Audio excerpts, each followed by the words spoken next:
And good evening, everyone. Welcome to another episode of Moffat on Money. I'm Clay, obviously, still Clay, and joined by Are the you? lovely and gracious E Train. Thank Hadn't you. changed that yet. The creator of shenanigans. Yes, I think that describes me. Modestly apropos title. Yeah. If y'all knew what all went on behind the scenes and what all Ellen did, you would see that's an immensely appropriate title. Mhm. Pretty much. And hey, Sky Ricky, how you doing? Good to see you. Good to be with you. Appreciate you joining us. Hope you've had a good week. Um, it has been a pretty week down here, so we're thankful for that. And yes, for the Yes, four hostages. Absolutely. Oh, I just hope that can be brought to an end quickly. The hostages freed, and peace restored to the area. yep. It hopefully peace can now be, I don't know, more permanent for both sides. Palestine just needs to be cleaned out of Hamas, give them a chance at a Yep. decent Hamas life. needs to be cleaned out of Palestine. Yeah. So, Yeah. Hi, hello, Jane. Jane. How are you doing? How the hell are you? How the hell's everybody? What's going on? Been out protecting those dandelions still? Apparently, you haven't sprayed any because I have not gotten any text from Jane saying, leave the dandelions alone. Well, I just want everyone to know that any dandelions I dispatch are humanely dispatched. So Okay, whatever you say. I respect their existence and Yes, appreciate their sacrifice on behalf of the greater good. I'm been doing exhausted. I've yard been work. doing yard work since the butt crack of dawn. Well, Jane Clay and I have been doing research since the butt crack of 4 days ago, and we have some pretty damn interesting information. I think we need just to hop into it, Clay. All right, fair enough. Um,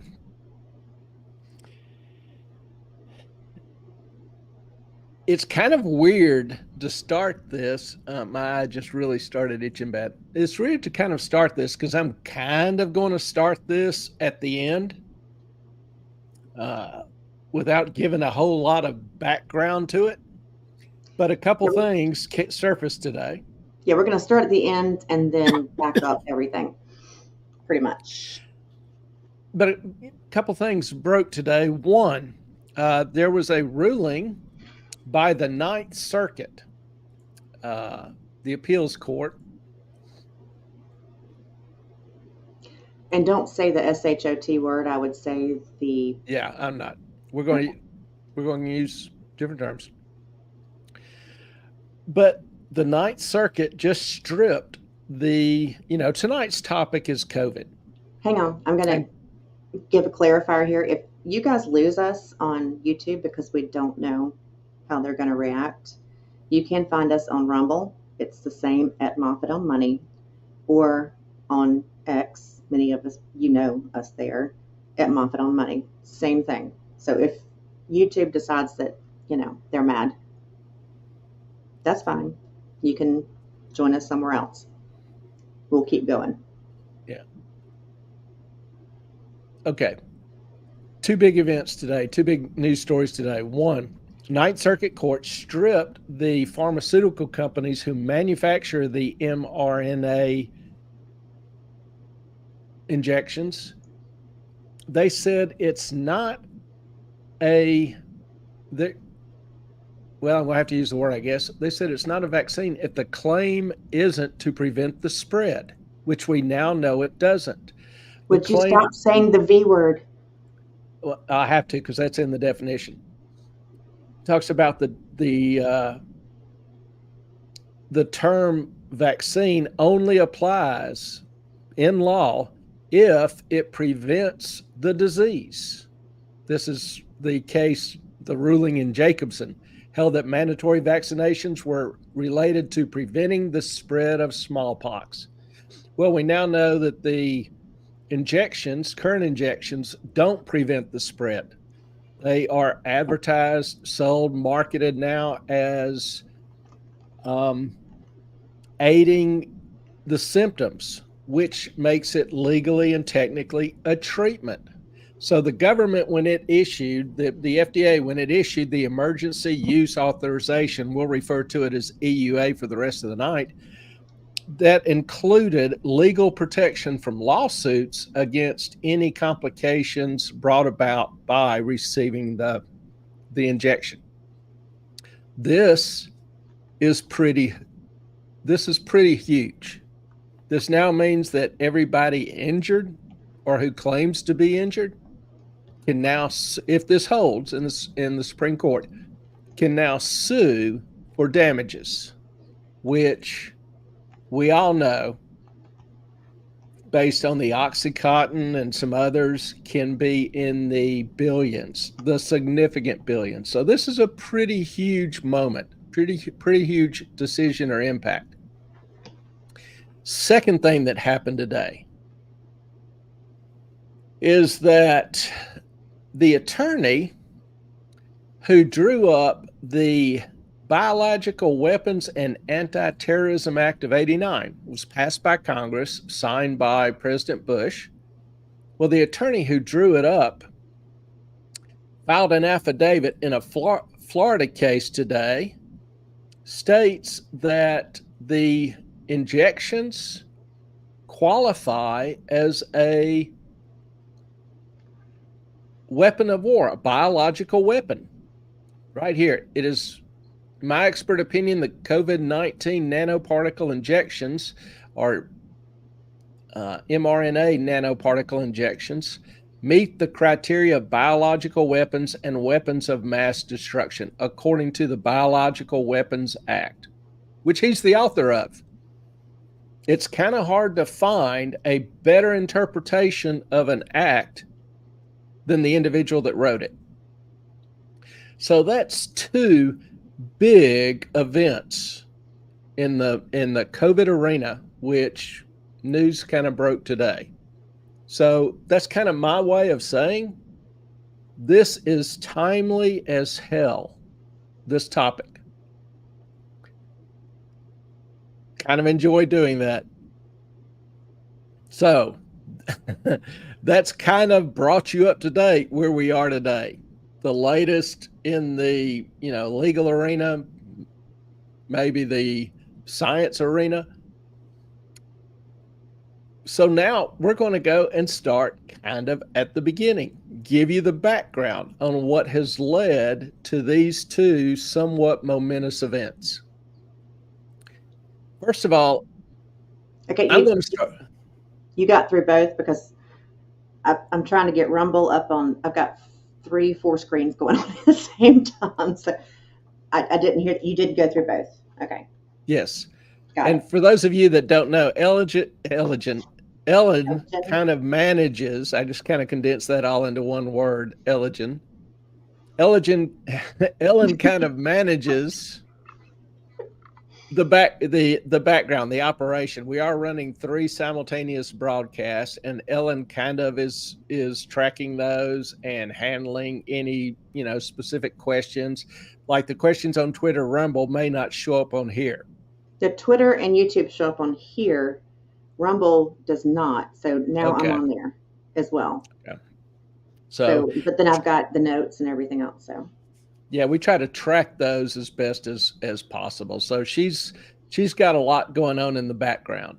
So every once in a while, I'll say something that she, disagrees with or whatever, and you'll see her perk up and jump to the mic and start to say something. She just got a lot going on in the background. Yeah, and Jane says I'm going to move over to Rumble because I don't trust YouTube. They've already marked your stream. Great. And Sky, you have no X or Rumble. Okay. Sweetheart, sign up for one. Because we're probably going to get taken down in this conversation. I'm just letting you know. Yeah, they and like I say, we may get cut off in midstream, but we think this is important enough. Yeah, but we'll still be on X or Twitter, whatever, Yeah. same thing, and We Rumble. think So, we think this is important enough and timely enough. And we've gotten, some questions, some inquiries. We've obviously had a little discussion on it during the book club. So we thought, okay, we'll go ahead and do it. And it kind of fits into, kind of the reason why I decided to do this was because I have certain pet peeves.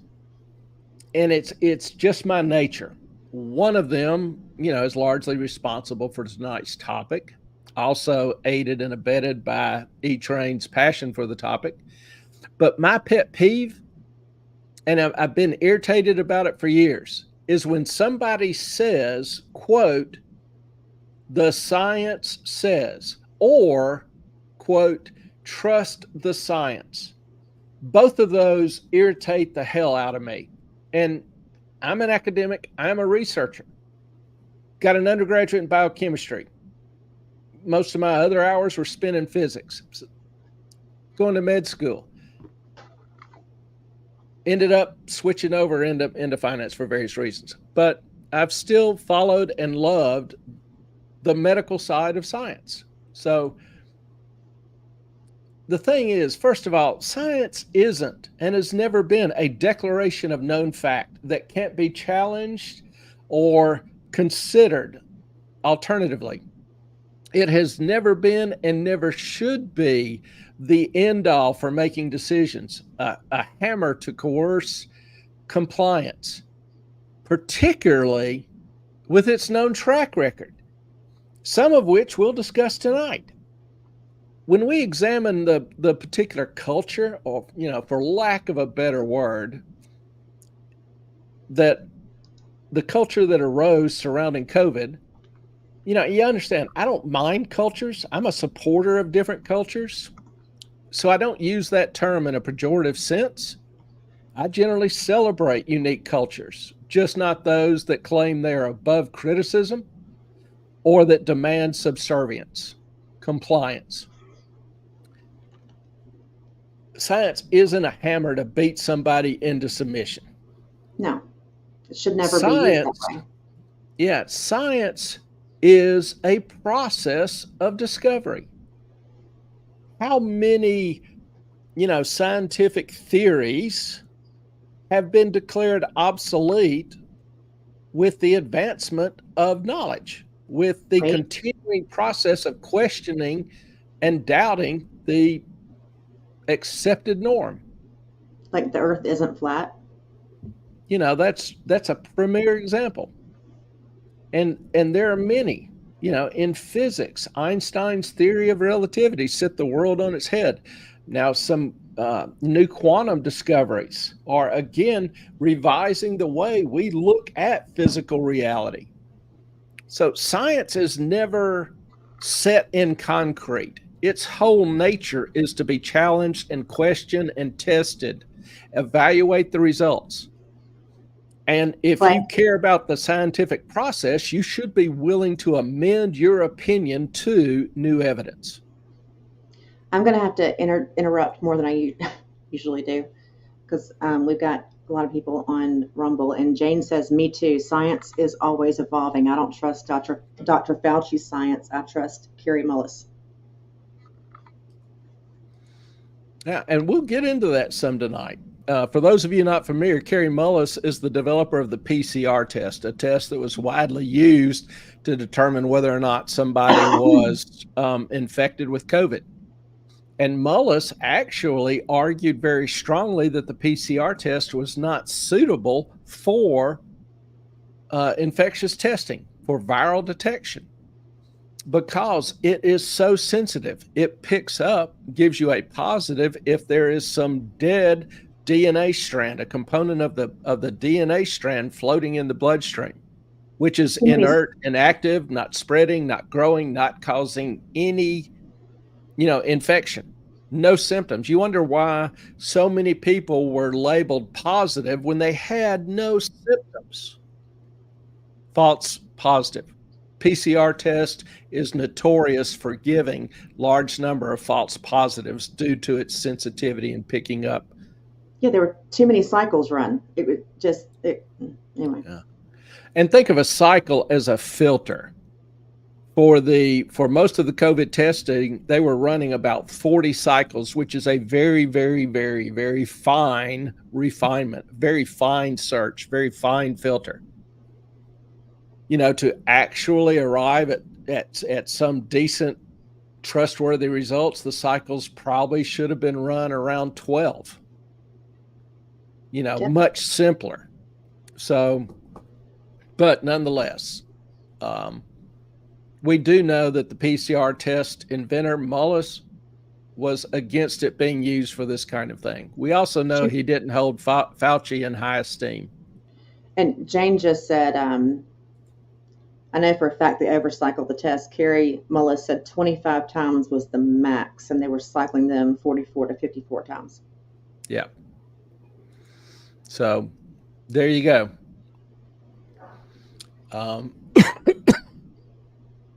And we know tonight, COVID, it's a highly charged topic, which I kind of enjoy personally.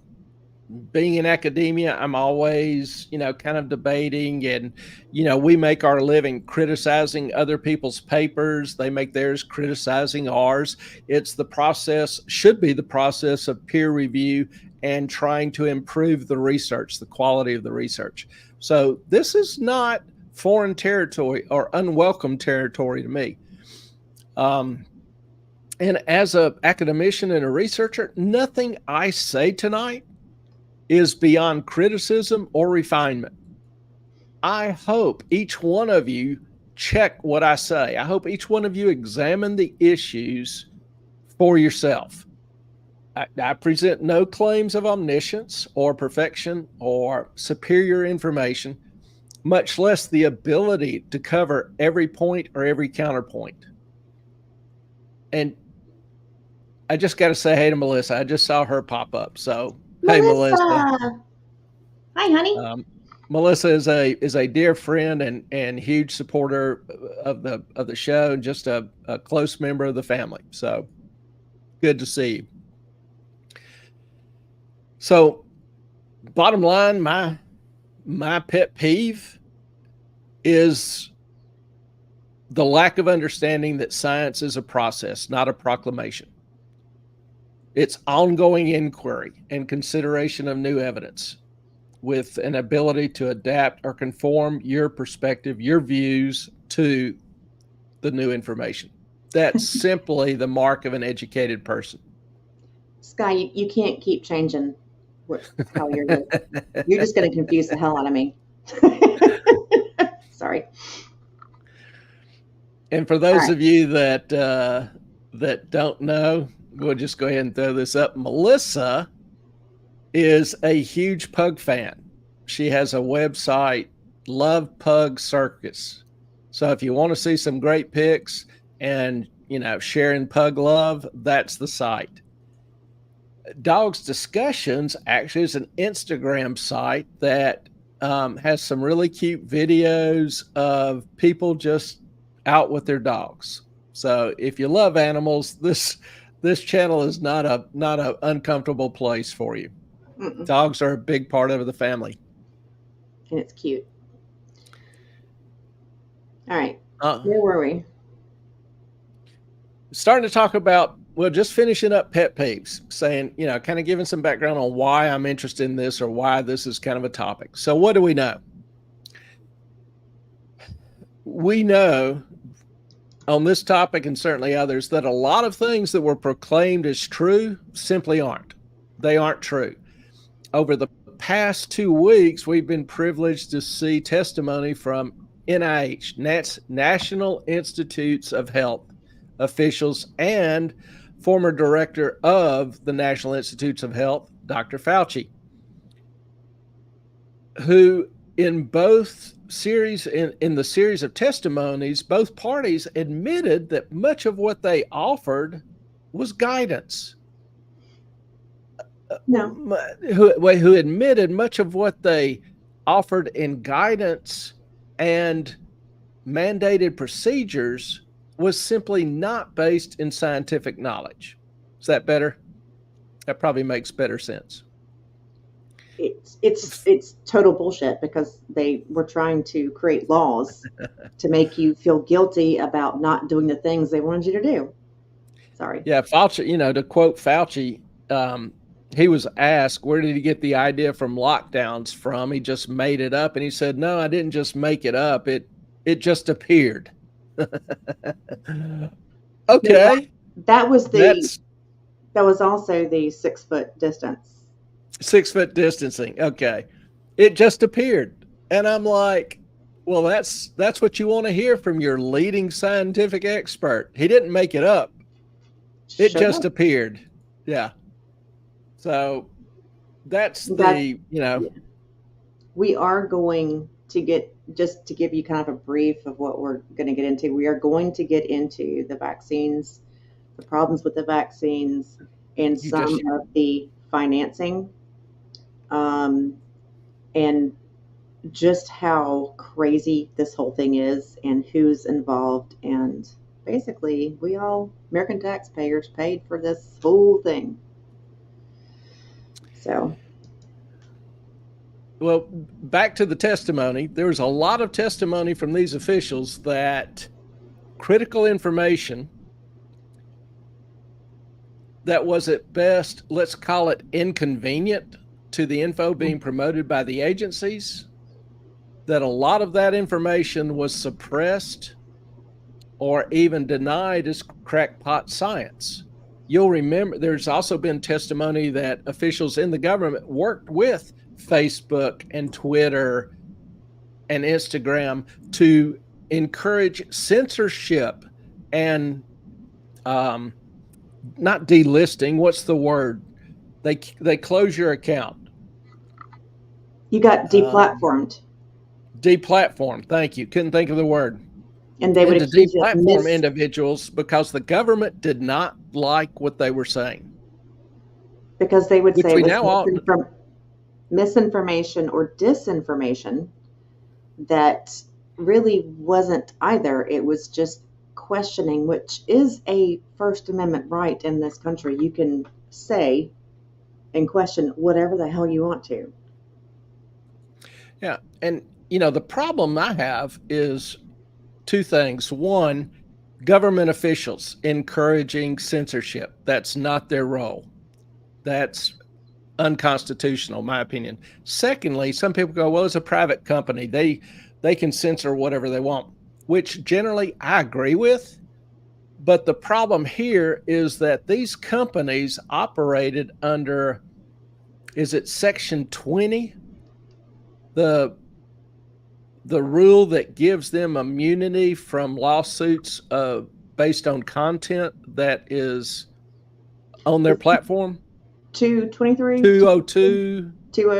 yeah, no, there's a 3 in it. It's 2, y'all, chat, help. Yeah, I forget. I wasn't No, you know. really prepared to go into this tonight, but Ellen's doing her job, deflecting to something else. I didn't Where's deflect to Carson? nothing. Carson can't be here tonight. He's doing Okay. his own thing. Carson and Ellen are usually the best deflectors we've got. But this law or provision protects them from lawsuits based on the content that they allow. So if they're operating in this environment where the government protects them from lawsuits for their content because of their claim they're not editing or supervising the content, and then they start editing and supervising the content, I have a problem with that. I think that's, trying to have your cake and eat it too.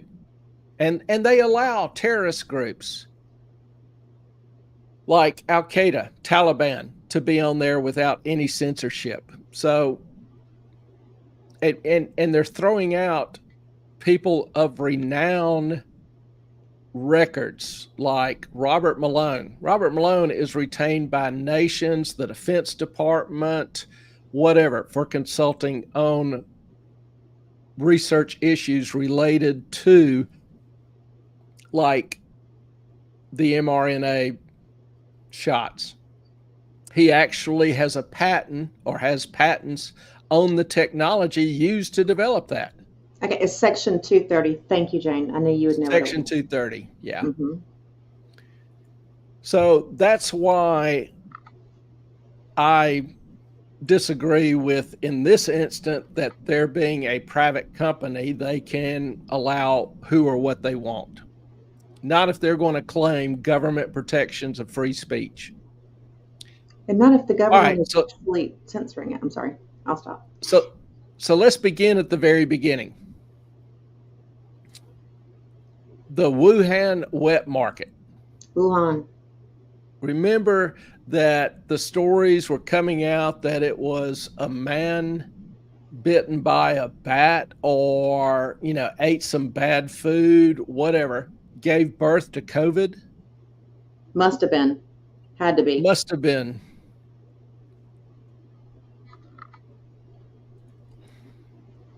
Not so much.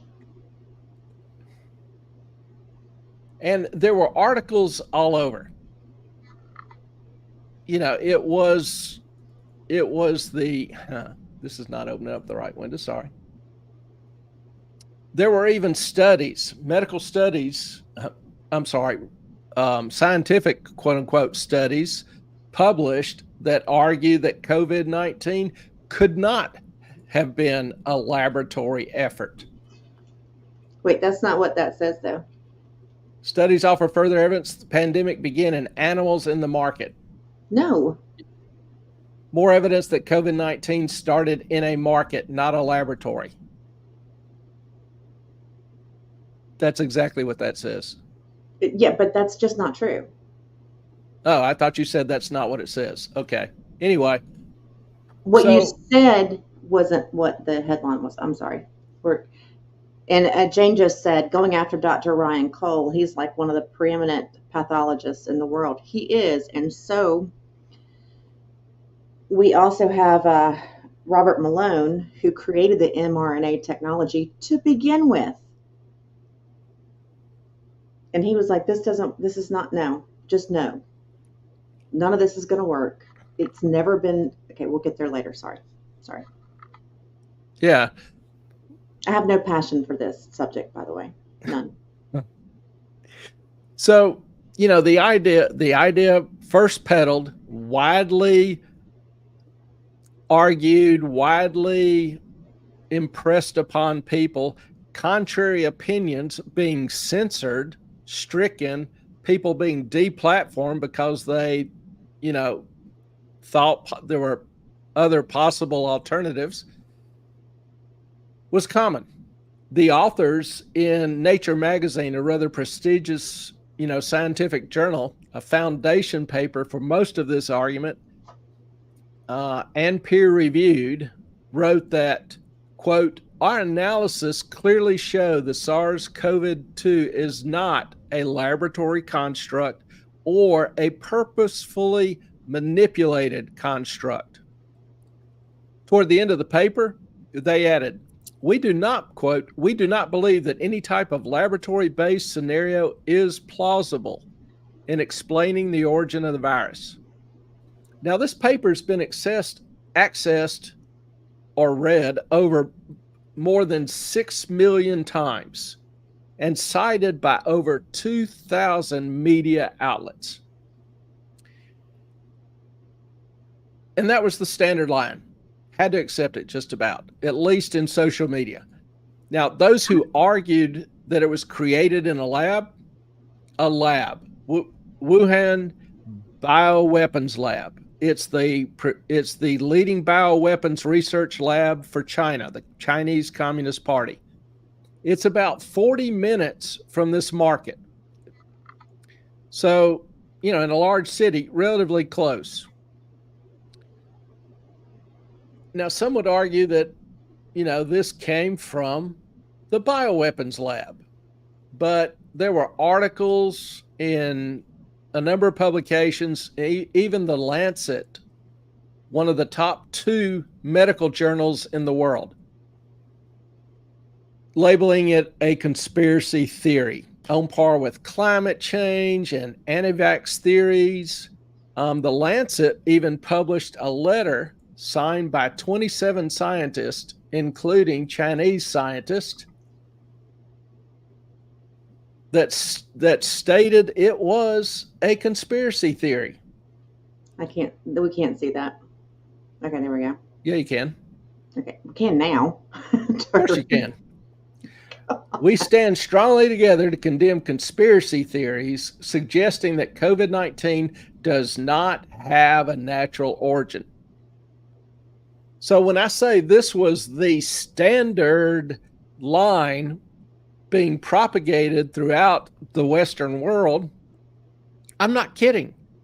Anybody who dare offered a contrary thought or opinion, regardless of their expertise, regardless of their background, regardless of their specific argument, was automatically labeled as a conspiracy theorist.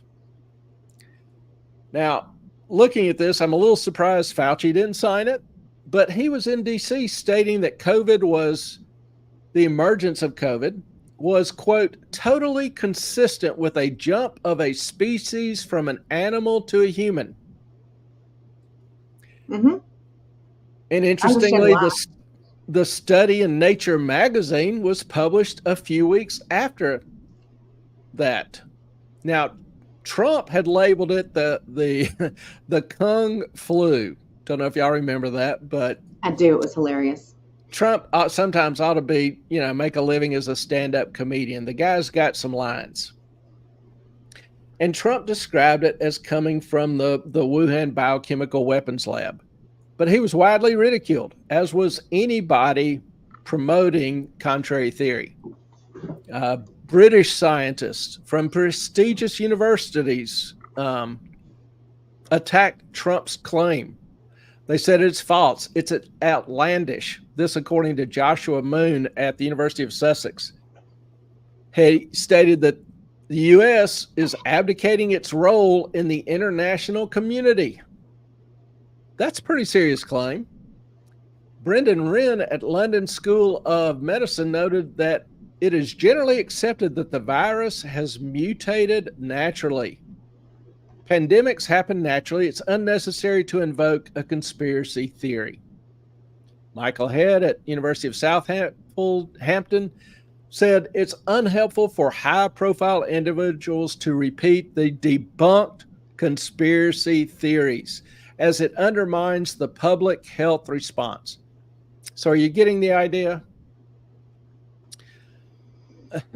Not trying to, beat a dead horse, but are you getting the idea? So, this was late in 2020.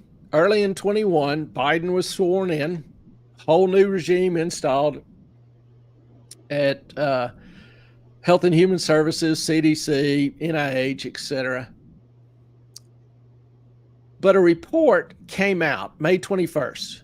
In May of 21, not 21st, in May of 21, a report came out stating that 3 workers at the Wuhan lab had been hospitalized in November of 19. A Senate committee issued a report that concluded Wuhan workers reported a biosecurity breach. Interesting. A week later, that facility was paid an urgent visit by Xi Changping, a technology and safety and security director for the Chinese Academy of Sciences, to address a, quote, complex and grave situation. A few weeks later, a cluster of cases of a mysterious respiratory disease were reported in the city next door, Wuhan. So for those with suspicious minds early in the pandemic, it kind of seemed to add up to indicate there was a connection. And it gets curiouser and curiouser. You would think you were in Alice in Wonderland, would you not? It brings it to mind but this is Alice in Wonderland coming to reality. It emerged. Is. Yeah. Now you'll notice in this Lancet letter, and I left it up for a reason. You'll notice the authors are listed. These are the main signatories. Well, the primary author is this guy, Peter Daszak.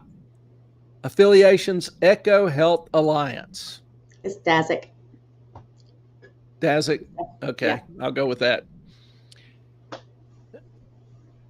Interestingly, Zach headed Echo Health Alliance, which actually conducted work at the Wuhan lab.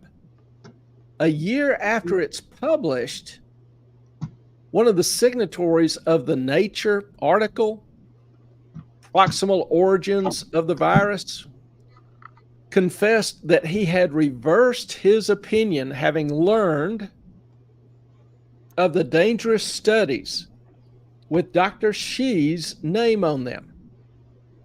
Dr. Shi.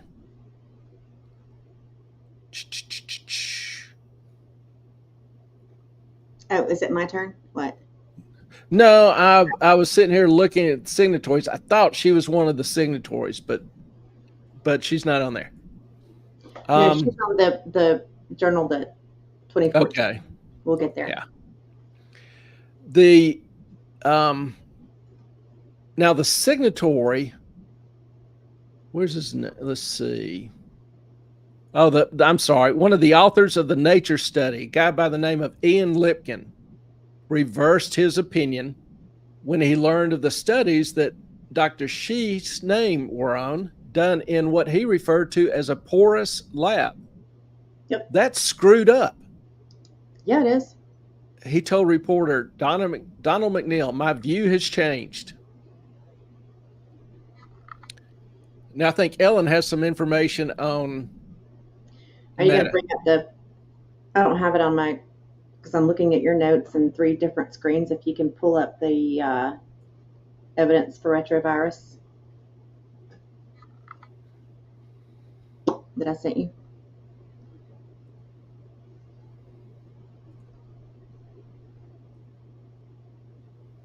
Hello. Ah, okay. So I'm going to read from this. This is so confusing with so many screens. Okay, so notice a few names here. Evidence for retrovirus and paramoxavirus infection of multiple bat species in China. Notice the names. There is Karina Monaghan, Bradley Schneider, Jonathan Epstein, Dr. Shi, and Peter Dazic.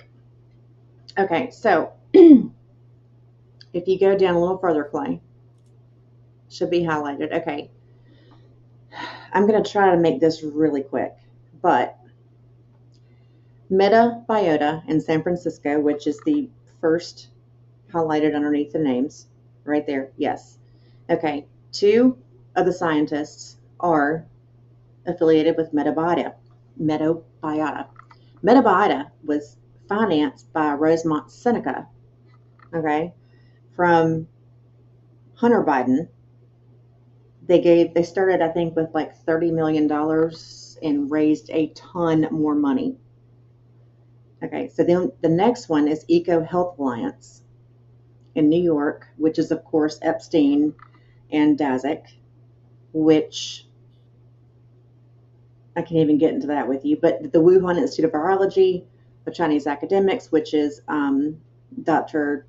Shi. So all of these were working together, okay? And then also Metabiota has like 14 or so labs in Ukraine that specifically study viruses that could be problematic to people. However, they also were absolutely into the whole bat species. They got funding from 2014 to 2018, and then the funding went to Wuhan. The theory is that Metabiota, who is working with Wuhan, gave their experiments to Wuhan, which was financed by the Bidens, also by Bill Gates, also by the Clinton Foundation, and the guy who owns Metabiota was also in bed with the Epsteins. Not just Jonathan, but there are pictures with him with Ghislaine Maxwell and Jeffrey Epstein, and he was the number one person who he wrote the book. What was the name of the book, Clay, again? I know you got a picture of it somewhere. He wrote the book on a virus, a novel virus, in 2008. It ended up being a part of, or the reason the movie Contagion was created and made, and he was on site to make sure everything was just like it should be.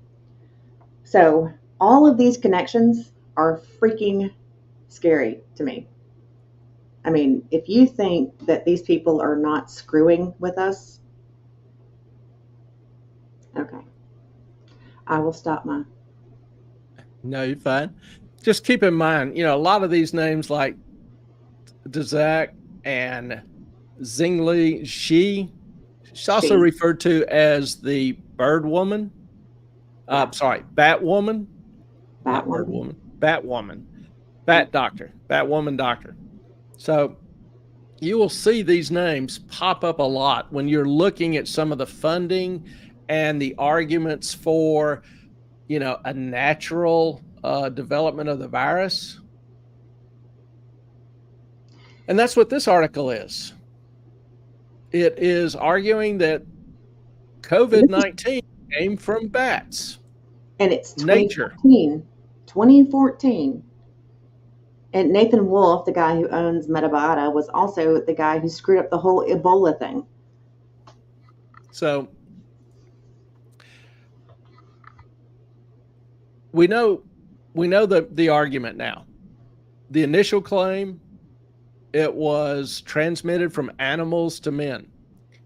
We also know now that at this very same time, coincident with all of this, that NIH officials were panicked, spurred by discussions with one of the Nature Studies authors, Collins.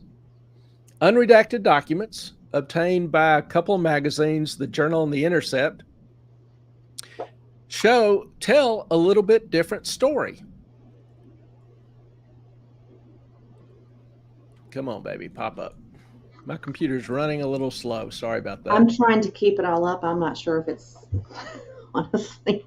Never mind. I'll just shut up. Now, if you go, if you search for this article, The Intercept, unredacted NIH emails rule out lab origin of COVID. The article goes into some detail and has a number of quotes that while they were propagating this idea that it was animal to man, they were discussing that it came from a lab. There were a series of emails and telephone calls in which several of these leading virologists expressed concern that SARS-CoV looked potentially, quote unquote, engineered. They also considered the possibility laboratory activities had inadvertently led to the creation of the virus. I always like that term, inadvertently. It's like we were working on creating bioweapons, and whoops, we actually created a bioweapon. Well, the conversations conveyed a sense of anxious urgency. Included speculation about the specific types of laboratory techniques that might have caused it, et cetera, et cetera. I mean, these guys are given serious thought to that it was created in a lab, or that it arose from the lab. Several of the scientists on the calls and the emails then went on to write and publish the proximal origin paper in Nature magazine, which said there's no chance it came from a lab, while they were in the background severely concerned that it had come from the lab. To make this an even richer story, the NIH, the National Institutes of Health, a government organization, fought release of these documents. And when it released the initial batch, they were heavily redacted. You couldn't read anything. Only after 2 years of litigation were they released unredacted. And you can go read the emails unredacted. here in the Intercept article. But in short, this documents that Fauci and NIH scientists, including the authors of the Nature article, scrambling to probe the origins, which is completely omitted from their public statements and even publications, such as the Nature article. They knew at this time they had funded SARS research at Wuhan. They had funded and even offered aid in developing gain of function, which this area was led by Dr. Barrick, a virologist at UNC Chapel Hill, University of North Carolina, Chapel Hill. He collaborated, ma'am? I said, yay. I was just Carolina. Yeah, Chapel Hill leading us in great research there. He collaborated with Dr. Zwingli, again known as the Bat Lady, at the bioweapons lab. The NIH giving grants, providing researchers to the Chinese bioweapons lab. That still just kind of boggles my mind. You know, sharing discoveries on how to do gain of function in creating super viruses and using an EcoHealth Alliance grant funded by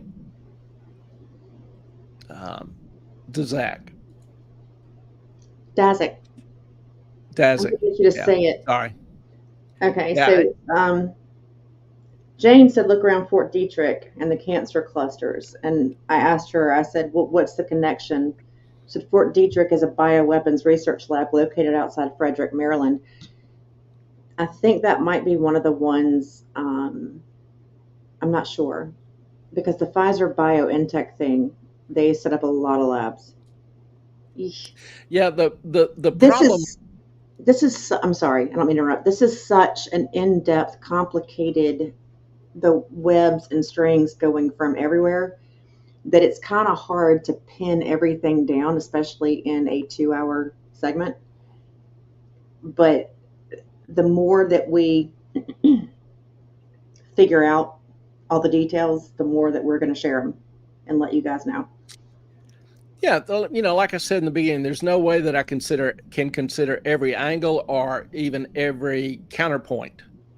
The goal tonight is just to present you kind of a nutshell of the basic ideas, the basic information, to help encourage your further inquiry and consideration into some of this, because ultimately this whole channel is based on helping you do a better job taking care of your responsibilities. And so this directly kind of applies to that. You need, I'm a huge believer, committed, firm believer in informed decision-making. Okay. And so particularly with regards to your health, you need to have better information than what has been provided. And Jane also said it's laid out in Event 201, hosted by Johns Hopkins. Yes, I have sent Clay that whole thing, and I don't know if he's going to play it tonight. However, I had my eyes dilated today, and I'm looking at 3 screens, and I just need a minute. So I'm going to step off for a second, Clay, if that's okay. Sure. Because it's hurting my eyeballs.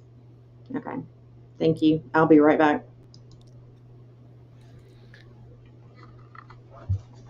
Yeah, I don't know what they use to dilate eyes now, but when I had mine done, I was blind for most of the day. It takes a while to wear off.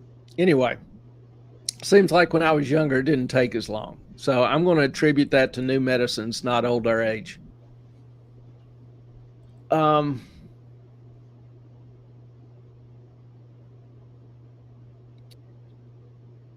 As of the state of knowledge or information today, there is, you know, still some debate. Like Dr. Barrick argued that he did not work on this virus,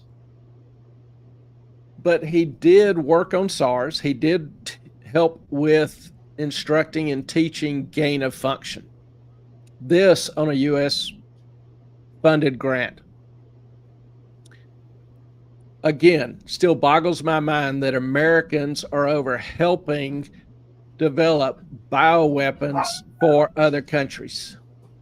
I'm sorry, I'm just straining to look at everything. Yeah, go on, Celine. Come on, I'm gonna shut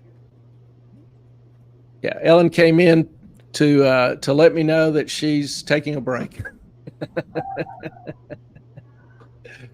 the So there is some debate going on as far as the research didn't lead directly or did lead directly. I can't answer that. Nonetheless, at the very least, it helped. And there is no argument about the lessons learned. There's no discussion. Did you learn anything? Did we learn anything that we want, to not repeat the same mistakes? No. It is clear that the researchers used that the engineers reversed, alter the genetics to create a coronavirus that does not exist in nature. And that is directly Barrick's research area. Now, keep in mind, as far back as 2015, a Rutgers microbiologist, Richard Ebright, criticized a gain-of-function project in bat viruses that had been conducted jointly by UNC and Wuhan. 2015, he said, quote, "The only impact of this work is the creation in a lab of a new non-natural risk." Well, boom. Embright has recently been cited as witnessing, in his words, a decade of dishonesty and misfeasance by Fauci, Collins, and their associates. He stated he was unsurprised they would lie when it became apparent their misfeasance likely had generated a lab-generated pandemic. Interesting. Now, EcoHealth, who funded the research, had originally hoped to get a grant through DARPA. Now, DARPA is the Defense Advanced Research Projects Agency. They do all the top secret, highly classified, dark research into new weapons, new projects, new technologies that might benefit the Defense Department. So it's kind of a black box entity. Well, Zach approached DARPA about funding this kind of research. DARPA did decline, but it's interesting to read the letters between Zach and Barrick, which were planned and intentionally designed to minimize the role of Wuhan in the application to DARPA, because they kind of thought DARPA would not be impressed by funding Chinese bioweapons research. Funding particularly a lab known for poor procedures and standards. Their proposal that they presented to DARPA called for combining various bat-borne coronaviruses, modifying them by adding a, quote, furin cleavage site. And this is a particular structure that helps the virus bind to human cells, makes it more infectious. We talk about gain of function. Well, this is kind of that gain of function fruit. You want to make that virus more infectious. You want to make it more deadly, whatever. You want to add attributes to it, gain of function. When the SARS virus came out of Wuhan early in 2020, it featured this exact type of furin cleavage site, something never before seen in this family of viruses. This was the genetic quirk that alarmed many and had many virologists thinking it looked engineered. So you've got a characteristic that never before has appeared in nature, and this virus all of a sudden appears, just magically. So that's a brief overview on the beginnings. And I hope it helps you understand or offers some context for the rest of the story. I would also note at this time that no entities or individuals that defrauded the U.S. or defrauded the U.S. government or the people who violated the terms of U.S. contracts and laws, none of them have been defunded, disbarred, or dismantled. No agency, company has been dismantled. No individual has been prosecuted. Not one. I'll also remind you again of the two main events that occurred today. First, the Ninth Circuit stripped the EUA protections, EUA emergency use authorization. The FDA granted the vaccine manufacturers a protection from liability for any adverse effects of their shots. Well, the Ninth Circuit said this is not viable. They rescinded that protection because the claim no longer is that this shot prevents the spread. We know it doesn't. But the reason now given for taking the shot is it might help minimize some of the effects, which that becomes a treatment, not a preventative. And the law only applies to preventatives. Secondly, Dr. Boyle, an attorney who wrote the Bioweapons Act of '89, released an affidavit today in a Florida case in which he stated that the COVID-19 virus is a bioweapon and meets the definitions of bioweapons, weapons of mass destruction in the '89 Act. So just a reminder, where some of this is leading.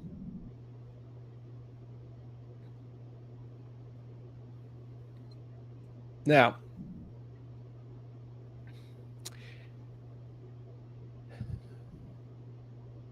this is a timely topic, timely as hell, actually. And so in order to try to avoid any pejorative terms, we're going to refer to the inoculation process as gene therapy. Also hoping, that passes muster in a lot of different ways. And let's be clear, I'm going to call it gene therapy because that's what it is. This article, published in the International Journal of Molecular Science, clearly identifies it as such. It says it meets the definitions. The mode of action of mRNA should classify them as gene therapy products. They have been excluded by regulatory agencies. Some of the tests they have undergone have produced non-compliant results in terms of purity, quality, and batch homogeneity. So that's another thing, which we don't get into a whole lot, but there apparently have been different batches prepared, like some given to government and some medical workers, that contain less amounts of certain ingredients or no amounts of those ingredients. So that's what this fancy word homogeneity means. Why? There's more to the story. So we're going to go with the definition, gene therapy. Now, some will argue it's not gene therapy, and you need to keep this in mind. Some argue it's not gene therapy because it does not, at least as claimed, not to alter DNA. But the mode of therapy for these products they are nucleic acids intended to make the cells produce an antigen, inducing the production of antibodies. So they alter the structure of cells, the production of cells, to produce specific antibodies. This mode of action it's exactly the definition of a GTP, gene therapy product. So I'll go ahead and acknowledge some people don't like the use of the term, but by definition, It's accepted by the medical scientific community at large. It qualifies. And we'll talk about that altering DNA. There is now evidence to show that the gene therapy or certain variations of it contain synthetic DNA and SV40. SV40, that's big. That's really big if you're into inoculation treatments, gene therapies, whatever. SV40 is a monkey virus strand that helps the virus penetrate the nucleus where it can access the DNA. It's known to induce cancers because of the altered DNA. Remember, cancer is just an abnormal cell that experiences rapid growth. That abnormal cell generally has an altered DNA. Well, a study out of Australia shows that batches of the gene therapy drug, in a report given to the Australian government, has 350 times the amount of DNA allowed.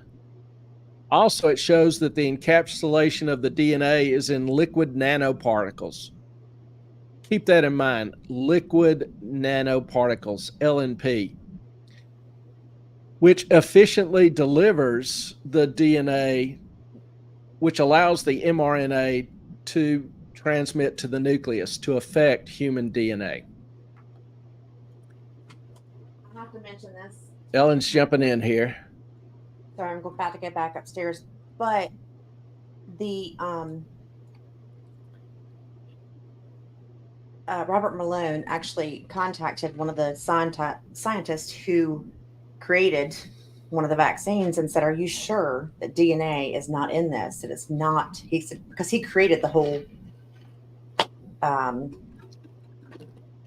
mRNA thing, and he said he was never able to get it to work without having DNA attached, and it would affect DNA. And they promised him it was not a thing. So, continue on. I'm going upstairs. All right, see you in a minute. So here's the results of the study of the paper. The analysis was done by this David Spiker in Australia to the government officials. And all of them, all the vials had DNA far exceeding the requirements. And then, here's the discussion. So if you want to read it, you can search for this: Australian DNA contamination confirmed. Australian vials of Pfizer Moderna, not safe for humans. Now, in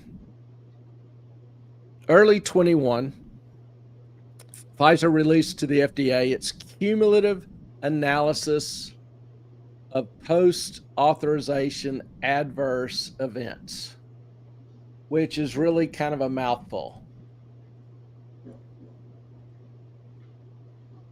See if I can get this centered here.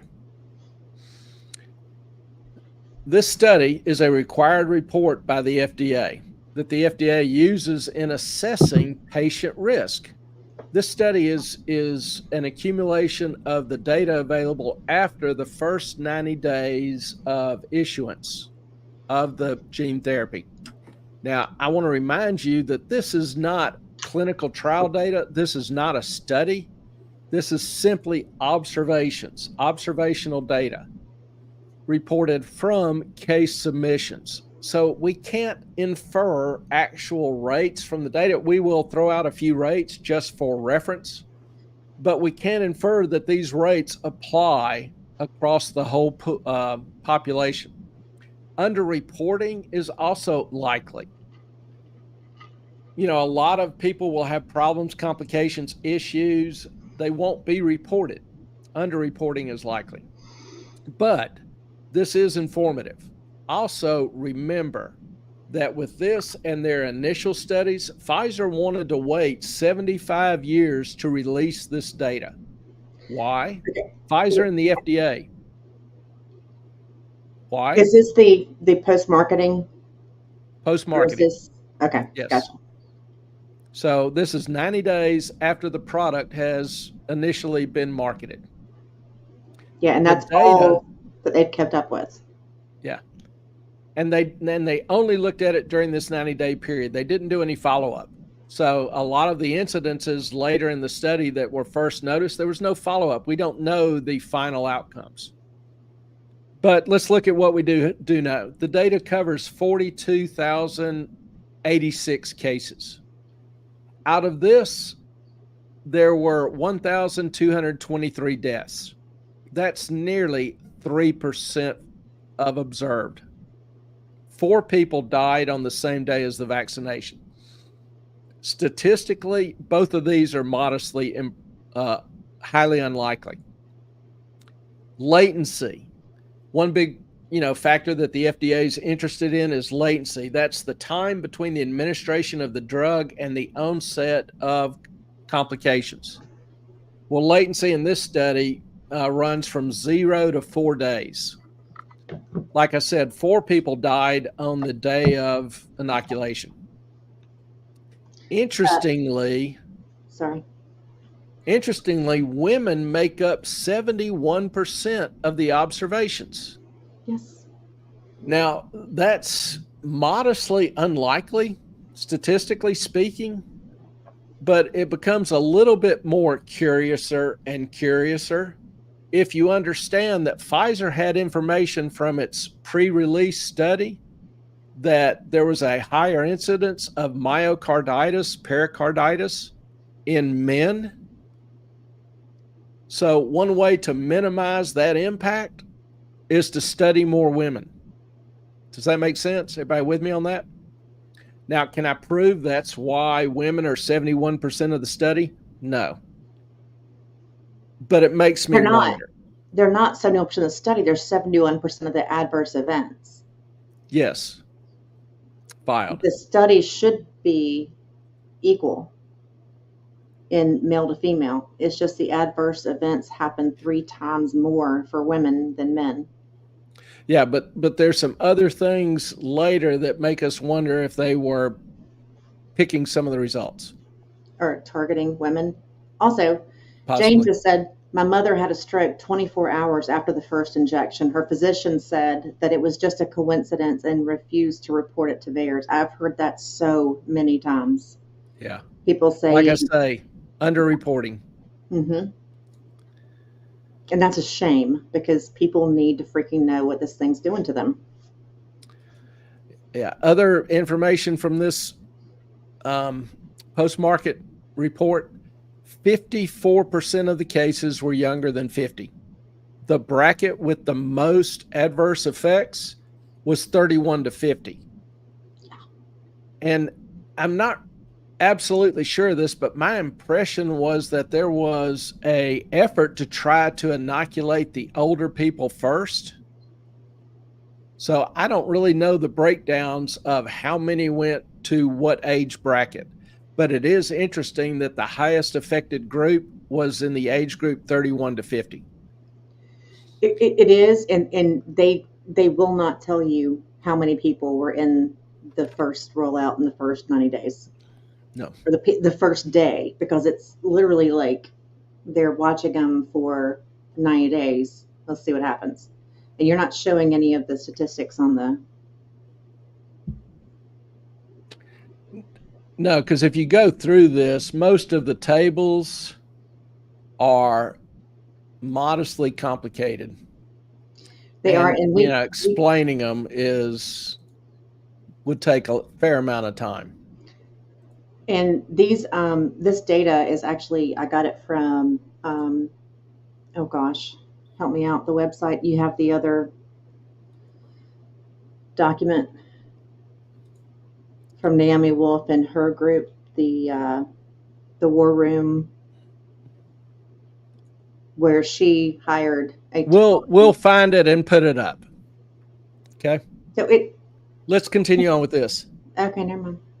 The other results that were, very interesting in the study was 175 cases involved children under 17 years of age. Keep in mind, it was not approved for children at this point in time, but was still being given to children. The unknown number of dosages were given to children under the age of 12. Harm to children in this age group include Bell's palsy in a 1-year-old. There was a stroke in a 7-year-old, renal failure in an infant less than 23 months of age. What the hell are you doing vaccinating an infant with a test drug at 23 months? Anyway. Who had zero risk of dying from the vaccine or from the COVID-19. The pregnancy category revealed 56 fetuses and infants died. There were 54 pregnancy cases in which the baby was not carried to a live birth. And it should also be noted that this vaccine was not approved for use in pregnant women. And I think that was 3/4 of the pregnant women, if I recall from the documents and the going through it, of the babies and the pregnant women in the study. Yeah. Now, Pfizer in a footnote stated it excluded 28 cases of patients under 12 due to height or weight. Why? Height or weight was never a basis for administering the shot or the dosage amount. Drug was not administered on the basis of either. So why exclude them? The report doesn't say. Good question. And like I was just looking at the page. I stopped. The occurrences of some of the issues. You've got hemorrhage. You've got thrombosis. You've got which is clots. Conjunctival hemorrhages, that vaginal hemorrhages, hematomas, rectal hemorrhages, blood urine. Just really gets all sorts of interesting when you get in the details, but we'll try to stay away from that. And there is, there is if you're around people that were vaccinated at the time, because they were shedding the spike protein, and I went to work and we were in the middle of AHIP when I was doing insurance, and with AHIP, like, everybody has to take all these exams, and I'm not trying to pat myself on the back. I'm just saying that they wanted me to come in and take them. There were 2 of us that sort of kind of knew our stuff, and so we would go in and take the exam. So look out for your insurance people, for everyone in the office, and every single one of them have been vaccinated in the past week. I was unvaxxed, and all of a sudden I had like crazy periods. Like, I was just like, Clay, something is wrong with me, and I didn't feel good, and I was lethargic, and all of these things. And I said, I've been around a bunch of vaccinated people in a room for 16 hours because my body was not acting right at all. Yeah, shedding is one of those different, rabbit holes. I don't have any good data on that. Just trying to kind of stick more to the basics, in this report and others. But like, this is a complex area. It's a very, very broad area. And that's why we're doing this tonight. Not that we're going to, present you with all the answers. We're not. But we hope to encourage curiosity, true, sincere desire to find more information.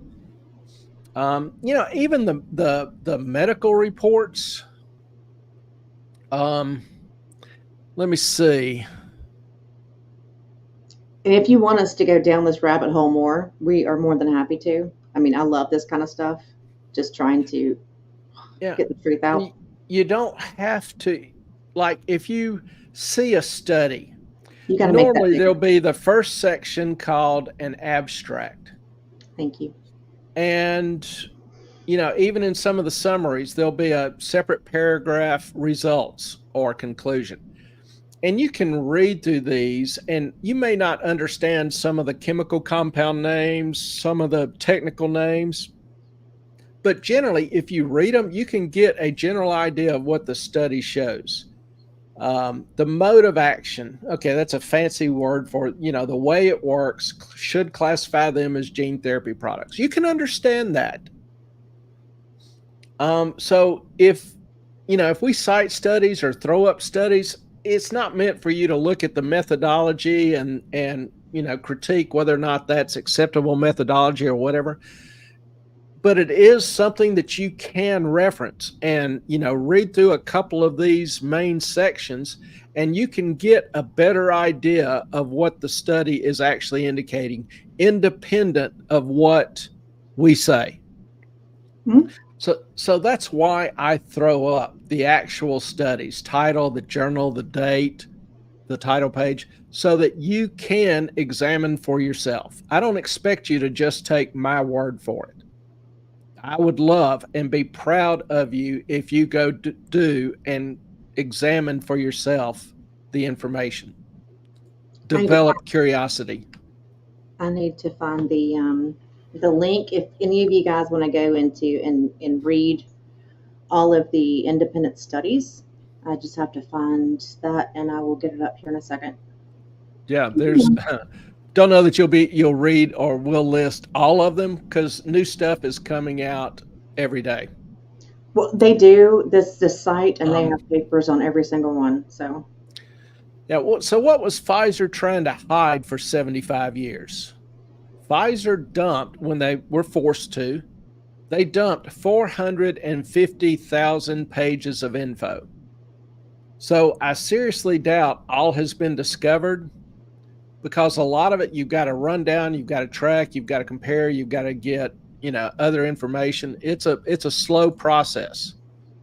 But what do we know so far? Well, in May of 21, they knew that 35 miners' hearts had been damaged a week after injection. Myocarditis was more prevalent after the injection. This is when the FDA rolled out the EUA, granting protection to the pharmaceutical companies from future liability. The FDA gave them that EUA a few weeks later anyway. In documents labeled confidential, Pfizer executives were talking about, contrary to what its spokespeople and its paid doctors were saying, the spike protein, the mRNA, the lipid nanoparticles, which contain DNA, within 48 hours migrated to the other organs, including the ovaries and testes. So remember, they were saying that the spike, that the gene therapy doesn't migrate. It does. Within 48 hours, it's spread to all the other organs. It was just an outright lie. The FDA knew that Moderna had an extremely high amount of mRNA in its formulation. It was 30 times Pfizer's. Adverse events were way high, too high. It was never defined that I've seen so far. So they stopped it. But the FDA, Moderna, has never told the millions that had already been injected for the first and second doses of the extremely high concentrations. Interestingly, Pfizer, quote unquote, lost the records of hundreds of trial subjects. How do you conduct medical research and just lose hundreds of files? Don't know. Other internal Pfizer docs contradict or are very different than what's on the CDC website. They show reports of multiple sclerosis, Guillain-Barré syndrome, Bell's palsy, encephalopathy, blood clotting, thrombocytopenia at scale in large amounts, strokes, hemorrhages. The MS, the Guillain-Barré, those are prion diseases, mad cow disease, and the shot apparently creates or has prions. Again, not publicly revealed. We talked about making informed choices. Well, there's just a lot we don't know. Internal documents also show the executives were aware of PEG in the gene therapy. PEG, petroleum-derived allergens. PEGs are a great risk to a lot of people. Some people will go into anaphylactic shock if they're not warned or attended to by physicians with an EpiPen handy. Pregnant women in the study, in their pre-release study, were reported at 270. Well, out of those 270, 230 were dropped. Of the 32 remaining, 28 lost their babies.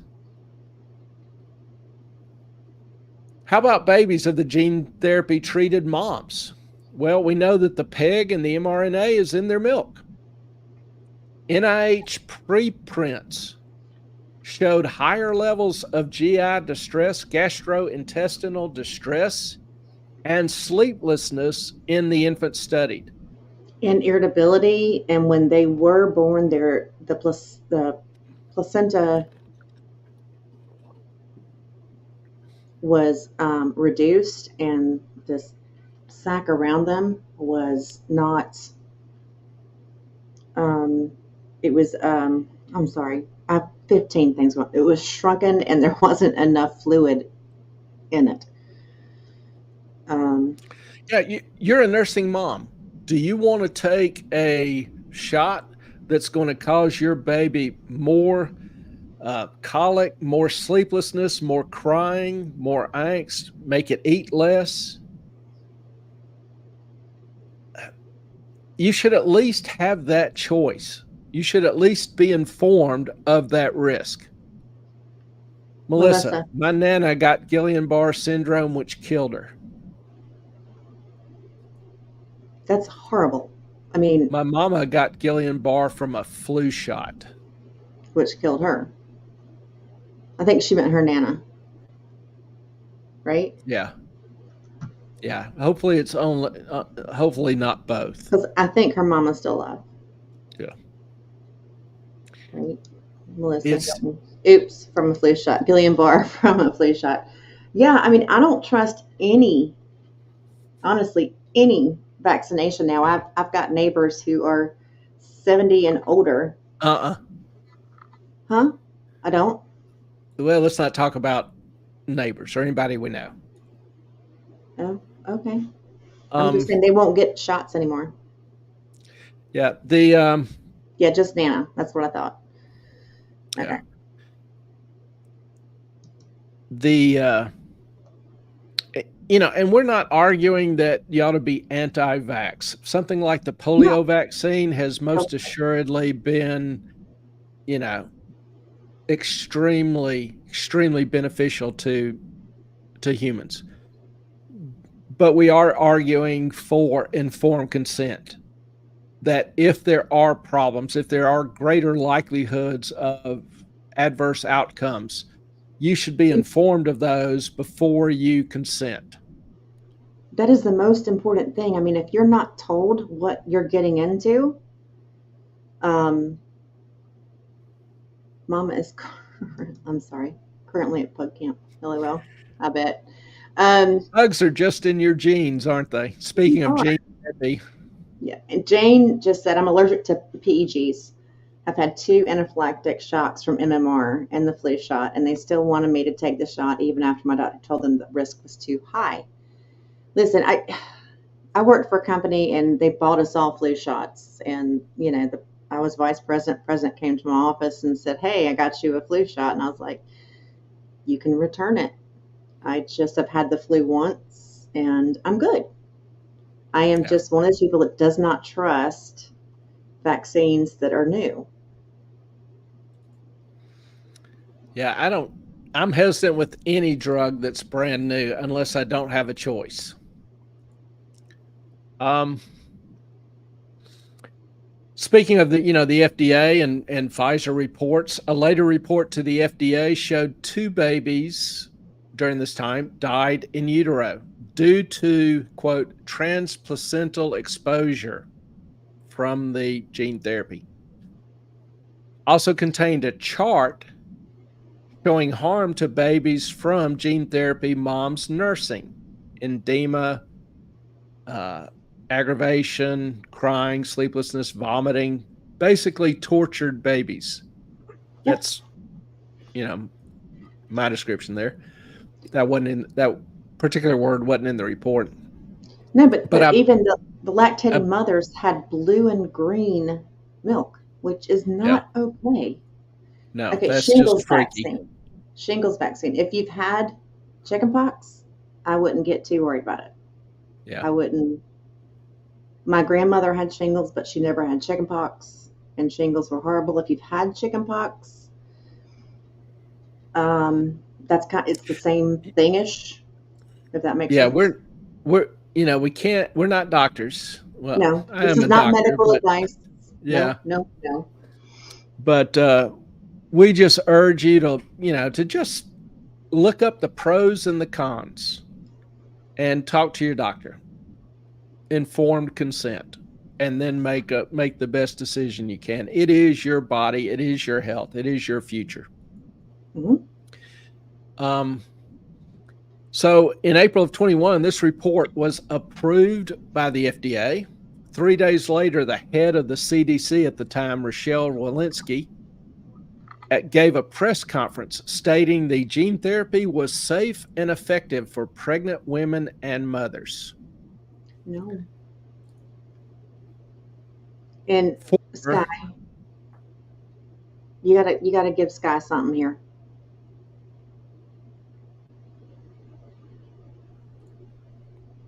I had every possible shingles vaccine and 6 COVID shots. Don't take another COVID shot, Well, please. no, all I'm Please. saying is informed informed consent. There are many, many people who have taken the shots and have had no ill No effects, issues. no issue. And it's our hope and prayer that that would be the case for everyone, particularly somebody we love as much as you.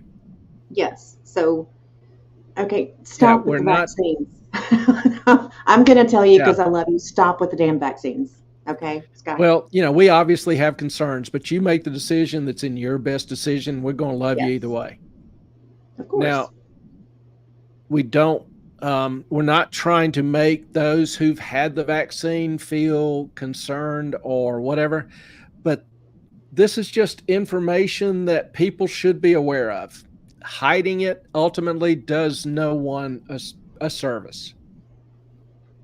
And again, No, this is not comprehensive. I don't argue this is the whole story. I'm just telling a side of the story that hasn't gotten a lot of attention and won't get attention in the no. major media news. So, You saw that too. yeah, Well, listen. Since COVID, I hadn't either. I feel you. you're you're too beautiful as you are. Yes, you are. You So, know we love you, Sky. yeah, And I am painting the thing. You know what it is.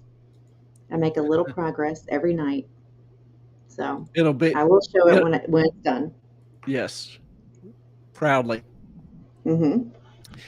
Now, addressing some of these points, former CDC director Redfield was interviewed, and he stated there was, quote, huge influence by the pharmaceutical industry to get everyone vaccinated.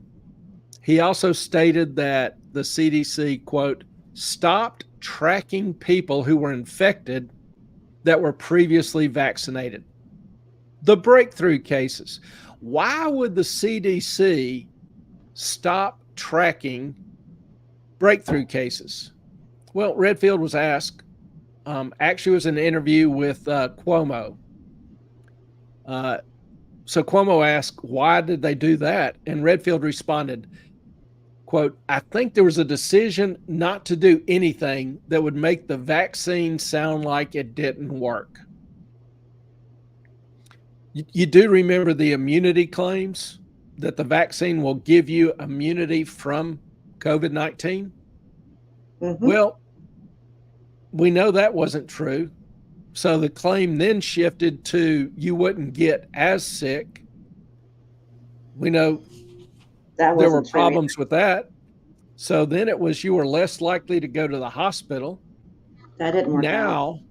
Now they don't even make that claim so much. They say just get boosted as a matter of routine. Well, there's actually a study that says people who, and I don't mean to be an asshole to people who got vaccinated, but that if you did get vaccinated, then you were more likely to go to the hospital and have complications. Yeah, that was with the fourth or fifth booster. The We love you, efficacy Sky. turned negative. Sky, we're not we're not trying to crap on you at all. We love No, you, and if you have any issues, you let us know. yep, we do love you.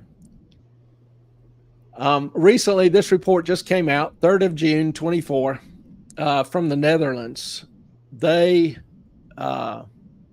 looked at worldwide data from 2020 through December of 2022.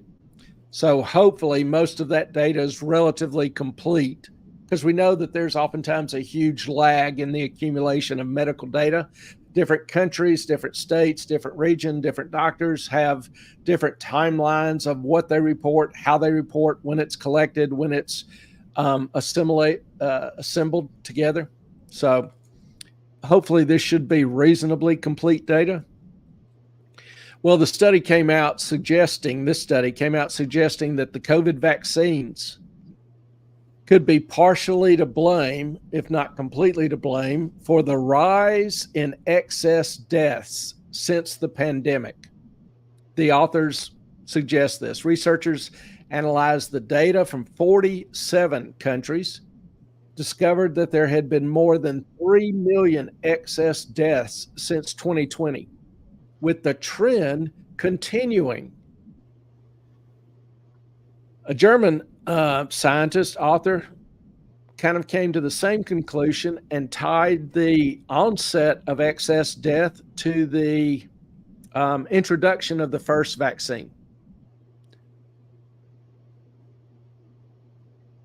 Kind of interesting. I'm just going to keep my mouth shut now because I feel like I'm shitting on people. So I'm just going to stop. Yeah, it's, like I say, there's new stuff coming out every day. And keep in mind, probably most of the viewers of this are vaccinated. Mm-hmm. I think, most people in the country, around the western part of the world, people who watch this show probably are vaccinated. The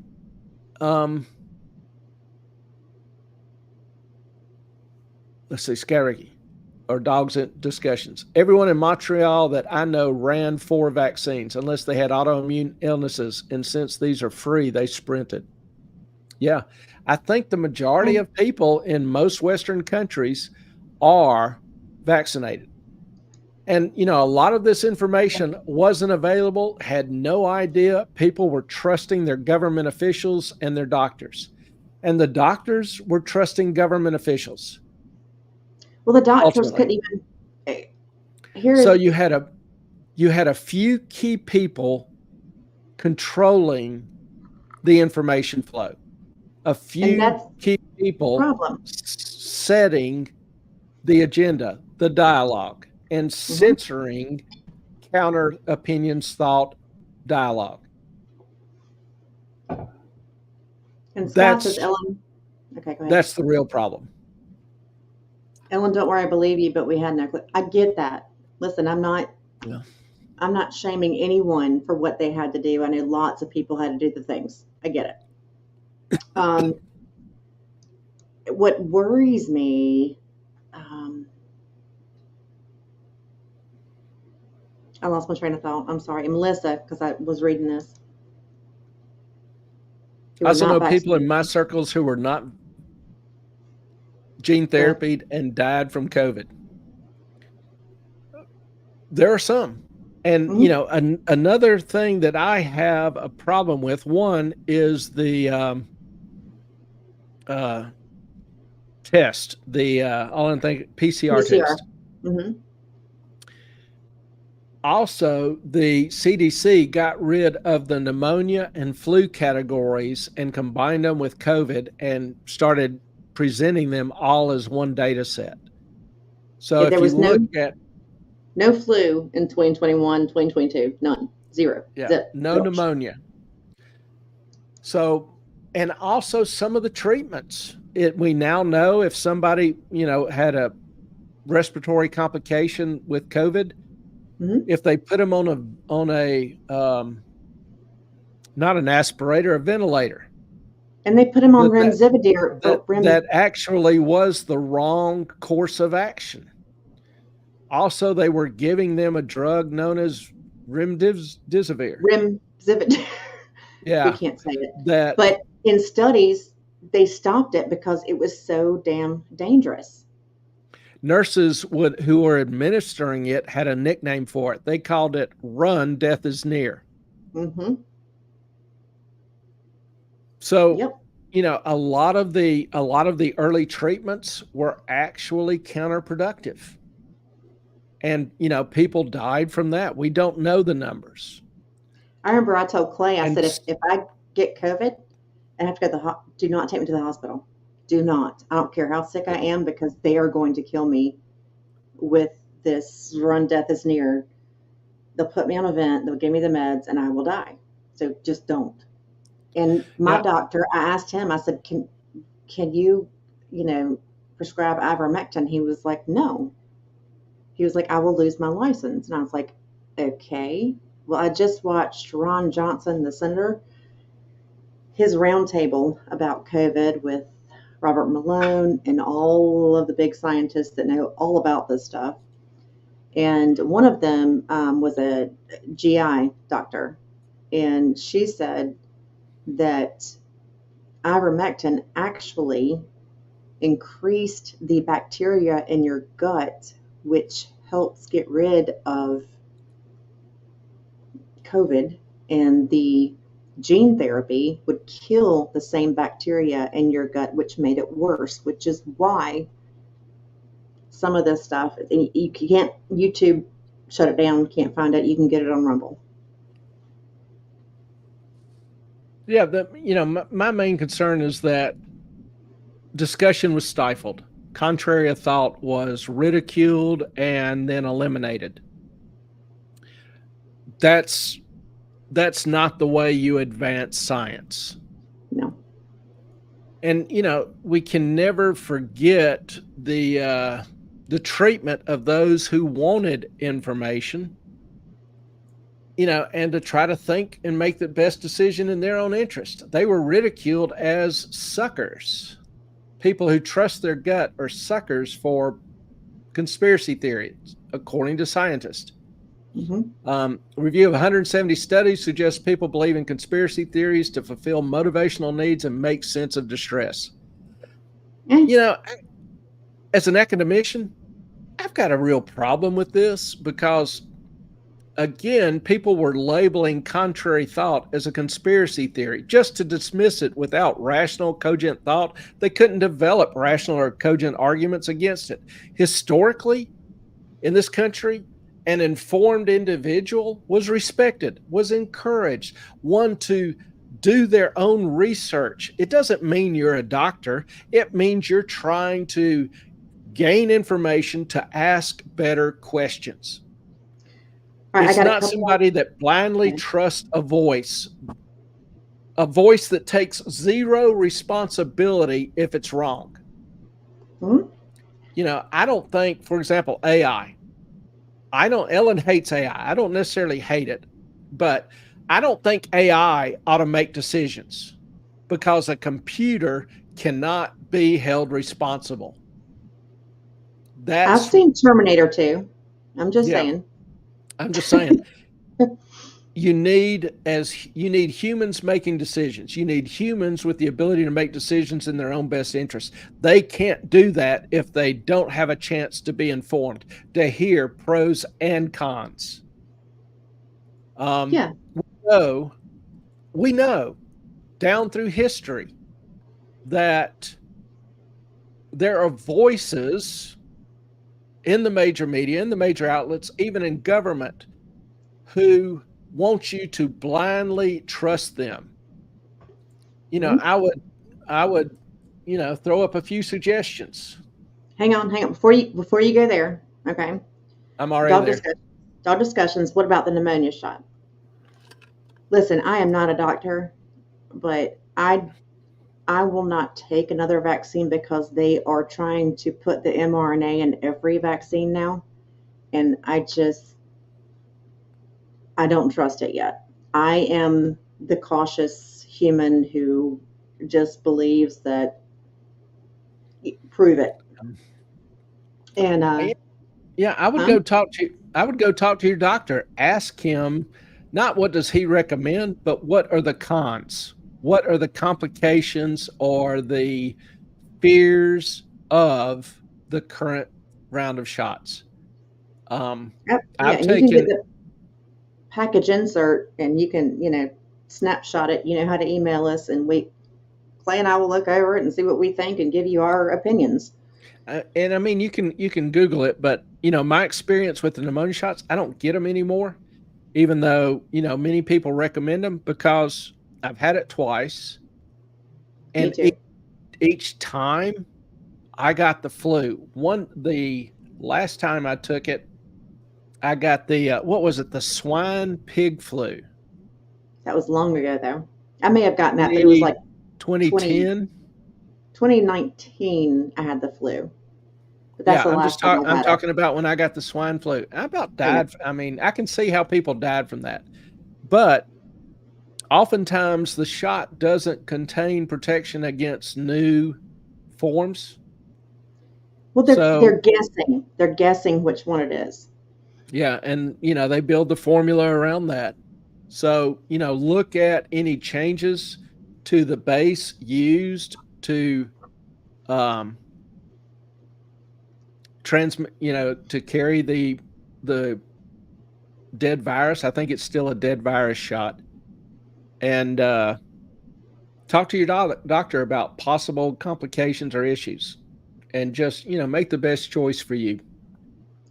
I've also got a comment from Jane. She said, I was given ivermectin when I got COVID. I only lost my smell and taste for 2 days. I believe that saved my life. And with her medical issues, which she's talked about online, I believe it. And I acquired ivermectin and hydroxy, and Clay and I both took it, and COVID was not a big deal for either one of us when taking those medications. Yeah, and I Um, think I had it twice. Being we around both, kids and in school, et cetera, et cetera. yeah, you brought it home a Just few times. yeah, I'm the typhoid Mary, but just wasn't a severe issue. Didn't even have a low grade, fever. Did lose my sense of smell and taste. That's the only real thing that I noticed, and felt tired for, a few days a week. But followed McCullough's protocol. So increased zinc, increased what was it, C, and took D, D, and D, both the combination of ivermectin, ivermectin and hydroxy. hydroxy. Now, that is not approved by the FDA. A lot of doctors will mock that, so take that with a grain of salt. You know what's funny now is that Chris Cuomo has long COVID, and guess what he's taking?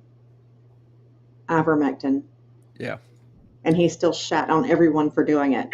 and Horse medicine. there are studies come out recently showing that hydroxy actually works, can aid. Yeah, Now, both of them have to be taken early. If Yeah. there's a big onset and it's well developed, they're not as effective or ineffective. Also, the dosage. I've seen some studies where the dosages are very small. It, Obviously, yeah, it depends on your age. It depends on a lot of different factors. yeah. But Scott, I'll email you some stuff about that. So back to the No, we're not there yet, Melissa. back to the No, Melissa, read. have someone in my circles that died of swine flu. I get it. I was Girl, in I was in everybody in your bed for circles dies. What are you doing? living in California is dangerous. I guess so.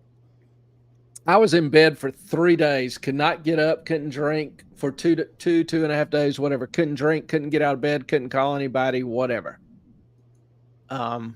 Just literally couldn't move. Couldn't get out, couldn't focus, couldn't think. Would freeze, would burn up. It was just, I didn't even know the time was passing. It was just miserable. All right, one more. Okay, couple. Melissa's shutting me up. None of these people live in California. I tried. He did. We were beating up on California a few weeks ago. We were, and we're sorry. We do that on occasion. Yeah, we're not sorry. Well, but, sorry, not sorry. How about that? Yeah, sorry, not sorry. And then, Sky, I'm done taking shots. Girl, I feel you. I told my grandfather, I said, not another injection. If you go to the doctor, they want to stick you with something, you tell them to call me. Yeah, understand doctors, if, doctors have a particular, they have liability. If they don't tell you to do something and then a bad consequence happens, they have liability nowadays. So most of them follow the generally accepted practices. And, once the gene therapy came out, the NIH, the medical community, defined it as a generally accepted practice. So every doctor basically had to recommend it. And they even had liability for that, Clay. No, they even had financial incentives to vaccinate larger percentages of their client base. They got I forget what it was, $10,000 bonus if 70% of their practice was inoculated. I forget what the exact numbers are, but it was significant. So, but you remember, some of you, you may not remember, but have you read of doctors and health officials and, publicists and the media telling you that cigarettes did not cause cancer? You even had doctors encouraging smoking cigarettes or allowing their names to be used with encouraging cigarette smoking. This is one of my favorites.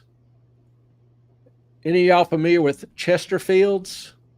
Yep. This was a filterless cigarette, no filter, just straight tobacco. Well, they're best for you. I guess natural is always better. No adverse effects on nose, throat, or sinuses from smoking Chesterfield, reports a medical specialist making regular examinations. And, we're not done. It gets even better. As of 2015, you still had physicians testifying for tobacco companies against plaintiffs with cancer. They would testify, paid by the tobacco companies, that years of heavy smoking did not cause individual cancer cases. How cool is that? My point is simple. When quote unquote scientists or doctors are paid hundreds of thousands or even millions of dollars by companies or the state, they will at any time and any place serve as propagandists. Now, today is the anniversary of the publication in 1949 of George Orwell's legendary work, 1984. So I'll close with this quote in honor of his renowned work. Orwell stated, ominously stated, "The party told you to reject the evidence of your eyes and ears.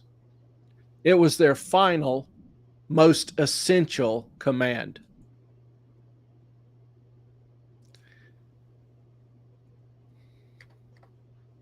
What's the Sorry, I'm doing 15 things.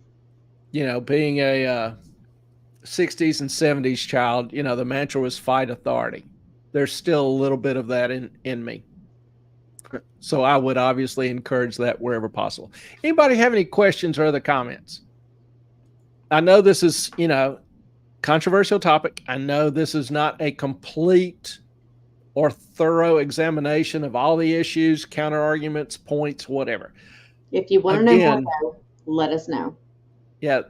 Again, the whole point of tonight was just to raise questions, provide some evidence or statements that hadn't received a lot of publicity or discussion, and hopefully arouse curiosity. So that's oftentimes our goal. I can't exactly tell you what to do or how to do it. The goal is to make you better equipped to make better decisions for yourself. And even if it's, particularly if it's a what? Gotta admit, I personally enjoy that. A controversial topic. You don't love this. You kind of cut out on us for a second. Oh, so did you. I get into the controversial topics because I think people need to know the truth. I think I'm so tired of mainstream media. I mean, I don't even watch it anymore. I get my news online and not from TikTok, by the way. I watch reputable people that I know I can trust as far as news. And I don't like the bullshit anymore. I'm done with it. I have no interest in anyone feeding me a whole bunch of lies about something that they're just trying to sell me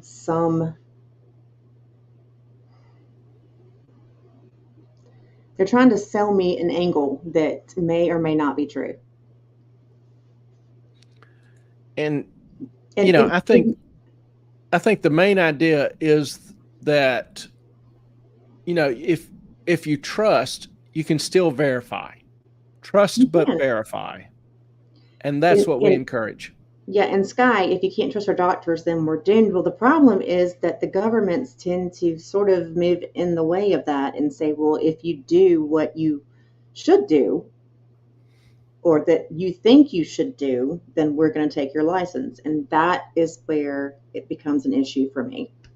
Doctors should be able to prescribe, do what they think, what they know. They went to school for this stuff. They can, access other doctors that have the information. And if they can't do what they're supposed to do because the government says they can't, then we are screwed.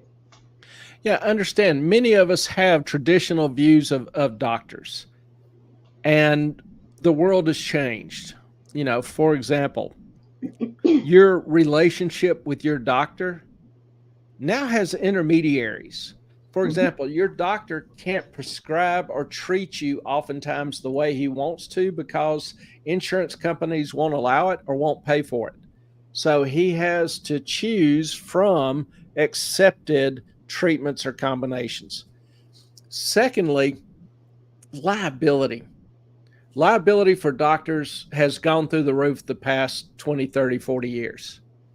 So now everything they say or do has to be in conformity with generally accepted principles for, standards of care.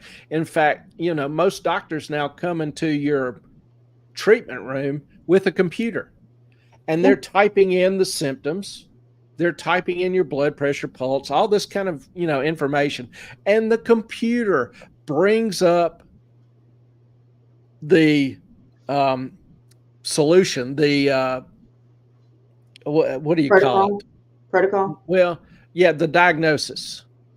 Yeah. Brings up the diagnosis and the accepted standard protocol.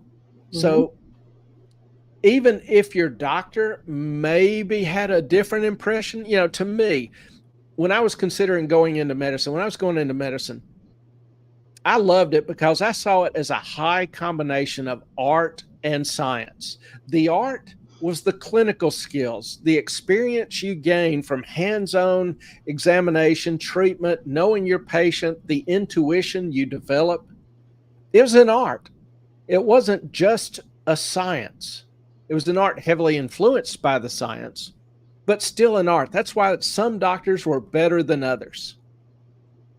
Well, now most every doctor that you go to, vast majority of them, they're all going to treat you the same way because they're all utilizing the same database, the same treatment protocols, which are specified and determined by regulators and the insurance companies. It's just like when I asked my doctor, can you prescribe, ivermectin? He said, I will lose my license.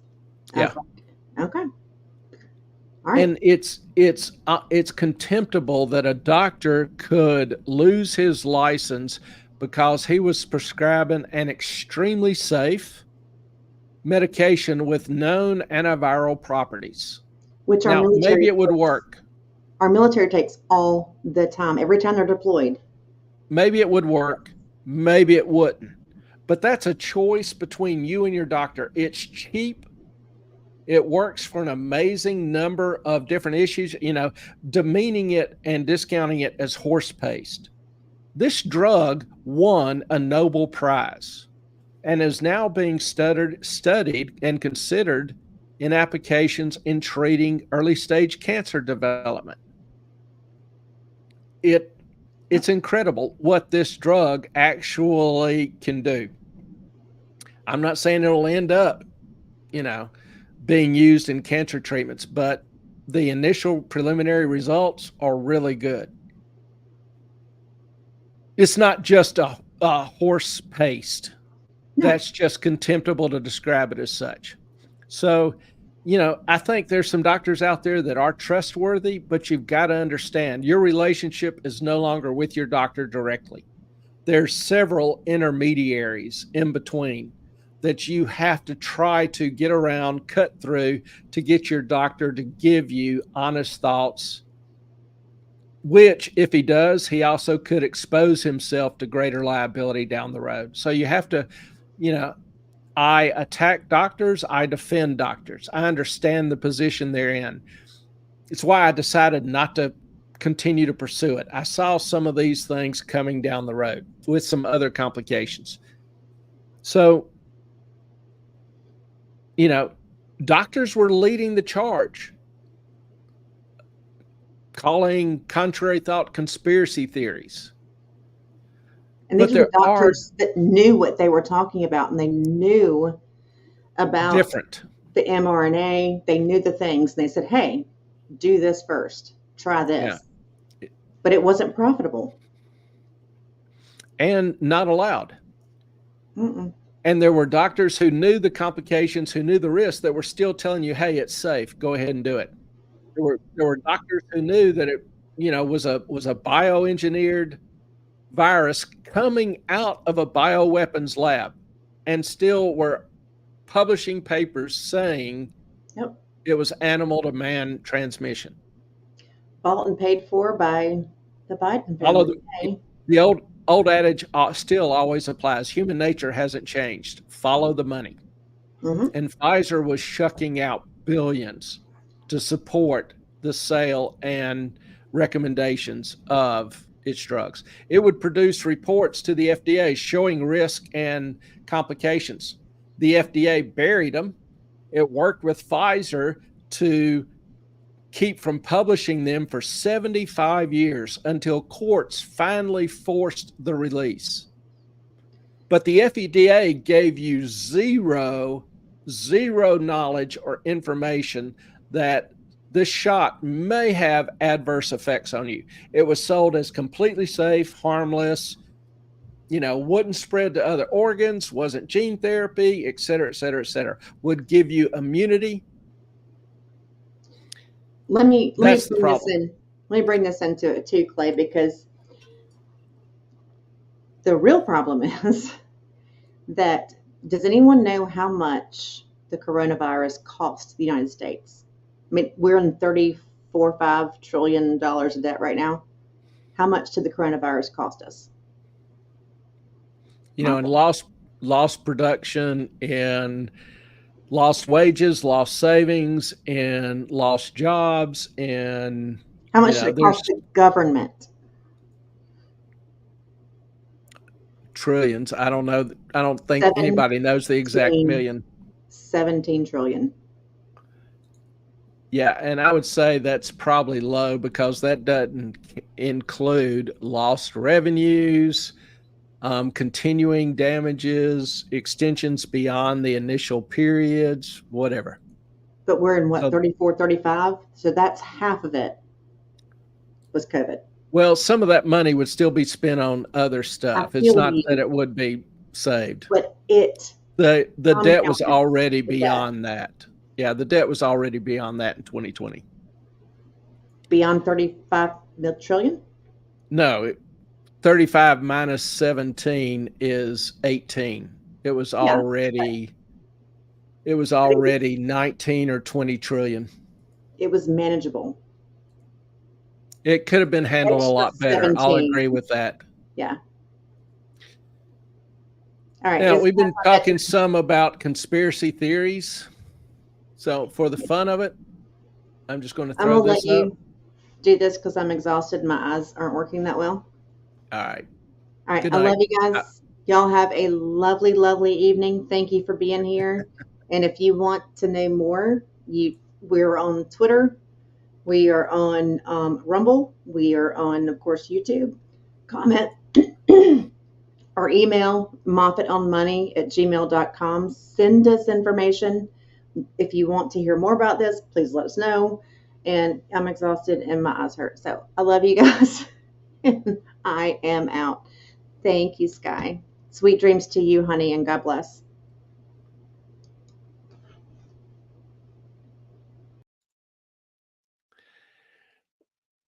All right. In closing, I'll at least give you something hopefully that makes everyone smile a little bit. Saw this from NPR. We're talking about conspiracy theories, and most of our viewers are familiar with our discussions on the Great Reset. You'll own nothing and be happy. Well, one of the premises of that ideology is you'll eat less meat, and contemporaneous with that is the idea you'll start eating bugs. Well, here you see NPR, December of 2019, companies face an uphill battle trying to get Americans to eat bugs. Well, 4 years later in 2023, this right wing conspiracy theory about eating bugs is about as racist as you think. I got nothing. Nothing I can add to that. So it is, obviously it's past Ellen's bedtime. We try to, hold this within the 2-hour time frame. Anybody have any questions or comments?